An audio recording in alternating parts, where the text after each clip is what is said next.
The early 1970s were a tough time in the lives of the Beatles. The band had dissolved among growing tensions between the musicians, and in 1970 they decided to go their separate ways and officially disbanded the most important group in modern music. By 1971, Paul McCartney found himself in one of the worst spots in his life, one that he would look back on and tell everyone that he'd almost had a nervous breakdown.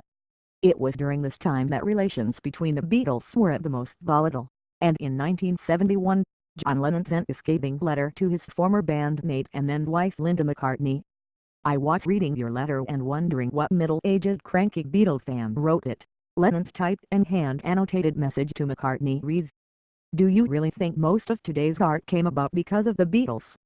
Lennon wrote, "I don't believe you're that insane, Paul. Do you believe that? When you stop believing it, you might wake up. Didn't we always say we were part of the movement, not all of it?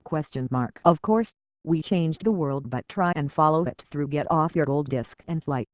It's hard to say exactly what Lennon is referring to, as the letter is undated but believed to be from 1971, but it's pretty obvious that the former Beatle is pissed off. As he continues, "Finally, about not telling anyone that I left the Beatles, Paul and Klein both spent the day persuading him that it was better not to say anything, asking him not to say anything because it would hurt the Beatles, and let's just let it petter doubts, remember?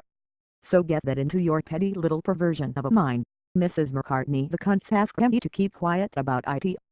Of course, the money angle is important to all of us, especially after all the petty shit that came from your insane family/in-laws, and God help you out. Paul, see you in 2 years. I reckon you'll be out then. INSPITE of IT all. Love to you both." From US 2.